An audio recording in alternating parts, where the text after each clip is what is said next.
The Prime Minister's speech in Davos might be one of the most important political moments in our generation. And it's not because he was quoting Thucydides. It's because he said the quiet part out loud. Look, there's been a lot of commentary about Mark Carney's speech, so why am I here talking about this right now? Well, it's because while a lot of it is fantastic commentary, I think it actually misses the point for the most part. Discussions about Havel and middle powers are a feast for policy wonks, including myself. But they're actually pretty meaningless for the average person. And yet, we find the Prime Minister's speech being shared amongst family and friends in group chats and messages, and largely organically even before it was pushed by news media. The question is why? I think it's because they, or we, felt like something honest was being said. Something we knew was true, but had not yet been named on a world stage like that. And I think it's best encapsulated by this paragraph. We knew the story of the international rules-based order was partially false. That the strongest would exempt themselves when convenient.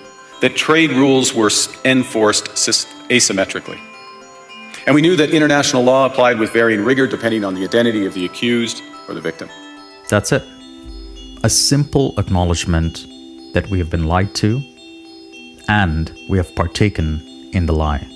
While pundits are wrapped up in politics, here's what people actually see. We hear about politicians expounding the benefits of free trade, but we see that we live in a world of trade deals and tariffs and sanctions and subsidies.